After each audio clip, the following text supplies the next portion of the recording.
Nanawagan si Senador Bam Aquino ng agarang aksyon para maipasa ang Kadena Act sa House of Representatives. Layunin nitong palakasin ang transparency at accountability sa paggamit ng pondo para sa flood control projects. Kasunod ito ng malawakang pagbaha na nakaapekto sa daan-daang libong pamilya.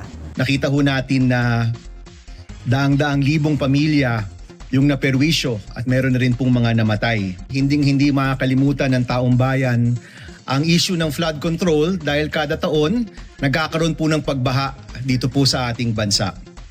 Ano po yung panawagan nung napakaraming relihista po nung nakaraang taon? Nang sabi ho nila, ikulong ang sangkot, ibalik ang pera, baguhin ang sistema.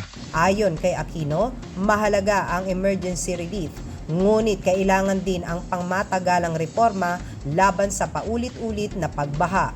Bukod dito, nais niyang maputol ang korupsyon sa public works at matiyak ang wastong paggamit ng pondo.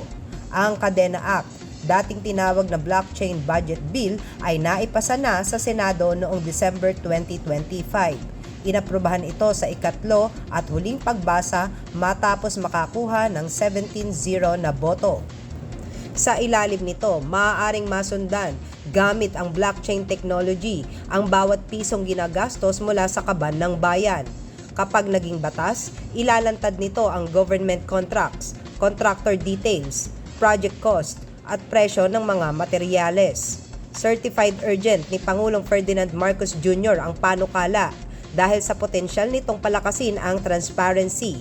Gayunman, 7 buwan na itong nakabinbin sa House of Representatives matapos maipasa ng Senado.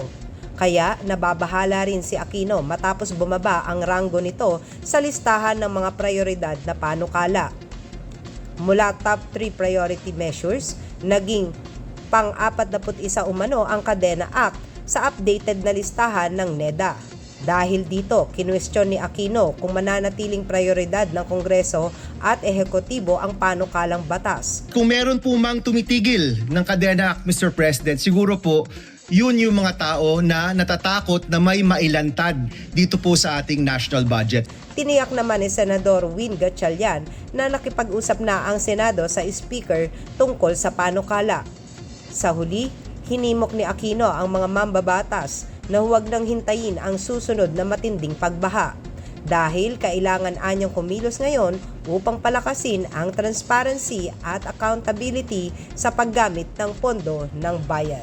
Huwag na ho nating hintayin ang isa pang matinding pagbaha sa ating bansa bago po mapasa ang napakahalagang panukalang ito. Ako pong inyong kaibigan Clarissa de Guzman para sa Balitang Unang Sigaw.